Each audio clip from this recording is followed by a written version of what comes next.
ជំរាបសួរបងប្អូនទាំងអស់គ្នាថ្ងៃនេះខ្ញុំនឹងបង្ហាញពីរបៀបធ្វើសង់ខ្យាល្ពៅបង្អែមមួយមុខនេះគឺងាយស្រួលធ្វើទេអញ្ចឹងមុននឹងយើងចាប់ផ្ដើមសូមបងប្អូនទាំងអស់គ្នាជួយ like និង share វីដេអូនេះឲ្យបានច្រើនផងហើយកុំភ្លេច subscribe នៅក្នុង YouTube Channel របស់ខ្ញុំដើម្បីទទួលបាននូវវីដេអូផ្សេងៗទៀត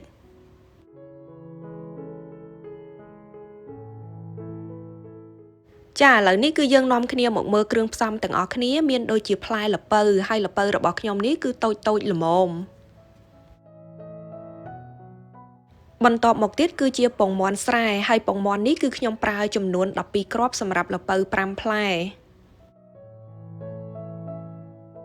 ហើយគ្រឿងផ្សំផ្សេងទៀតមានដូចជាស្លឹកតើយនឹងចំនួន4សន្លឹកអំបិល1ស្លាបព្រាកាហ្វេ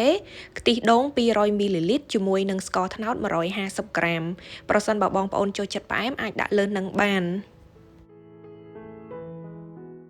តោះអញ្ចឹងយើងមកចាប់ផ្ដើមធ្វើទាំងអស់គ្នាជាដំបូងគឺយើងត្រូវយកផ្លែល្ពៅនឹងមកចោះក្បាលវាបែបនេះ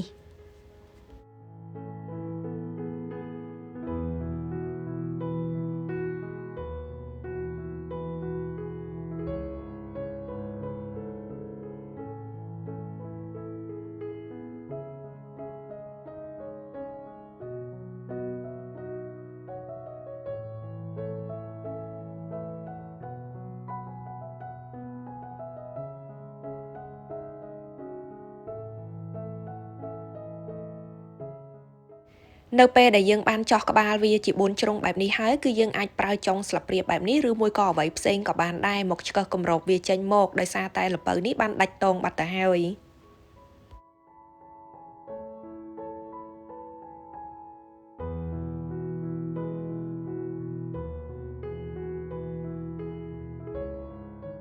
បន្ទាប់មកទៀតគឺយើងត្រូវយកស្លាបព្រានឹងមកកាយគ្រាប់ចេញឲ្យអស់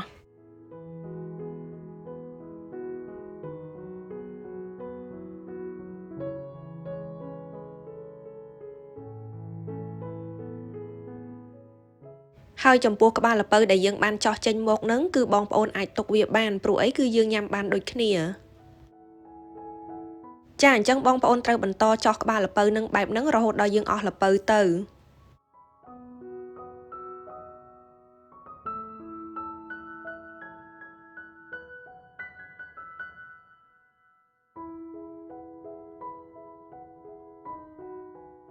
បន្ទាប់ពីល្ពៅបានចោះក្បាលនឹងយកគ្រាប់ចេញរួចរាល់ហើយគឺយើងត្រូវយកវាមកលាងទឹកចេញឲ្យស្អាត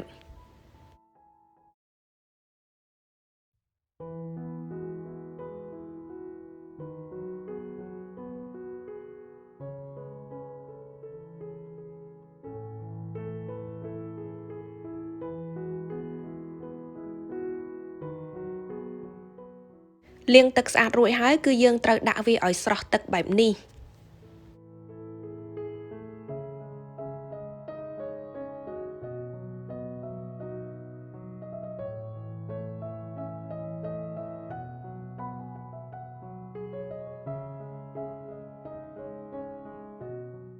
នៅពេលដែលលាងល្ពៅរួចរាល់ហើយគឺយើងនាំគ្នាមកធ្វើសង់ខ្យាទាំងអស់គ្នាជាដំបូងហ្នឹងគឺយើងត្រូវគោះពងមាន់ទាំងអស់ហ្នឹងដាក់ចូលចានធំមួយ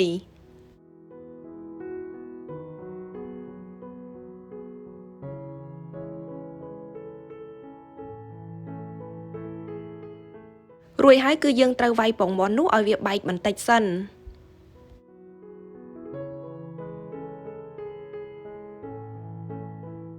បន្ទាប់មកទៀតដាក់អំបិល1ស្លាបព្រាកាហ្វេនឹងចូលទៅស្ករត្នោតរួចហើយត្រូវកូរទាំង3មុខនោះឲ្យវាចូលគ្នាបន្តិចសិន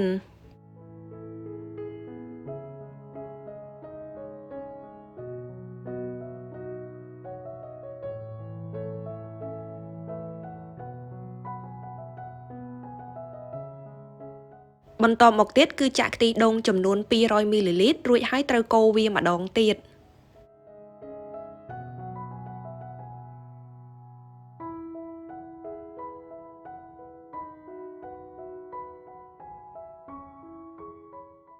ជាចុងក្រោយគឺយើងត្រូវយកស្លឹកតើយនឹងមកកាត់ជាកំណាត់ខ្លីៗរួចហើយច្របាច់វាជាមួយនឹងទឹកពងមាន់នោះ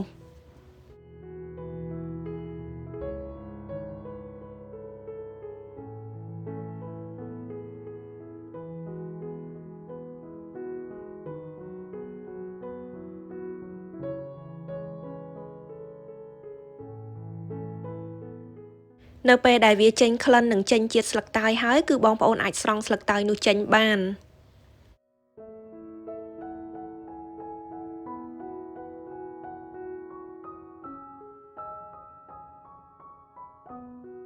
បន្ទាប់មកទៀតគឺយើងត្រូវត្រៀមតម្រងមួយដើម្បីច្រោះទឹកពងមាន់នោះបើមិនអញ្ចឹងទេវាធ្វើឲ្យសាច់សង់ខ្យារបស់យើងនឹងវាអត់បានម៉ត់ល្អ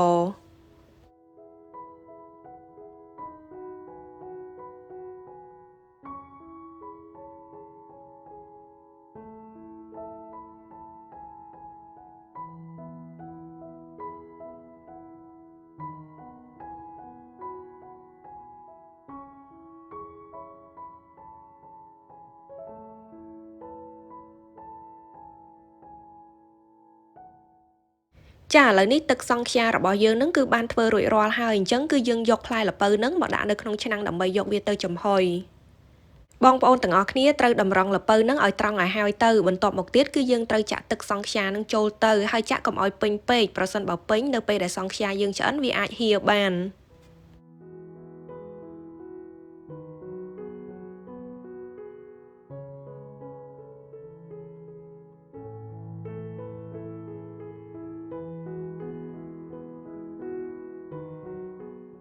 ហើយចំពោះក្បាលល្ពៅដែលយើងបានកាត់ចេញហ្នឹងគឺបងប្អូនអាចដាក់គៀននឹងបានមិនចាំបាច់គ្របពីលើទេមុននឹងយើងយកល្ពៅទៅដាក់ចំហុយគឺយើងត្រូវដាំទឹកកន្លះឆ្នាំងឲ្យវាពុះសិននៅពេលដែលទឹកពុះហើយគឺយើងអាចលើកឆ្នាំងល្ពៅនោះដាក់ចូលទៅរយៈពេលនៃការចំហុយគឺប្រើពេលប្រហែលជា30ទៅ45នាទីវាអាស្រ័យទៅលើទំហំរបស់ល្ពៅនោះ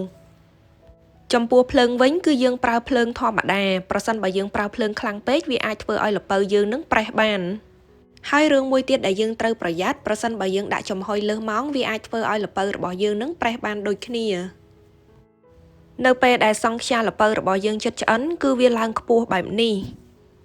ដើម្បីឲ្យដឹងថាតើសង់ខ្យារបស់យើងឆ្អិនហើយឬនៅគឺបងប្អូនអាចប្រើឈើស្រួចបែបនេះចាក់ចូលទៅប្រសិនបើចាក់ចូលហើយដកចេញមកវិញអត់មានជាប់អ្វីទេបានន័យថាសង់ខ្យារបស់យើងឆ្អិនហើយ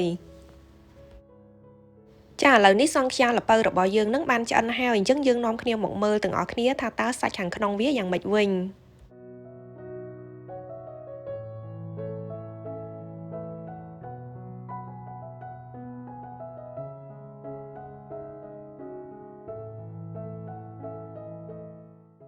គឺឃើញថាសាច់ល្ពៅរបស់យើងគឺបានឆ្អិនល្អហើយចំណែកឯសង់ខ្យាវិញក៏បានម៉ត់ល្អដូចគ្នា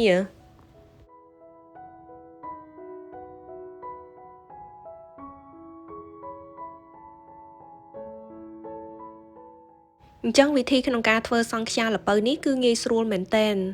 ជាចុងក្រោយក៏សូមអរគុណចំពោះការមើលវីដេអូមួយនេះហើយចាំជួបគ្នានៅក្នុងវីដេអូបន្ទាប់ទៀតជម្រាបលា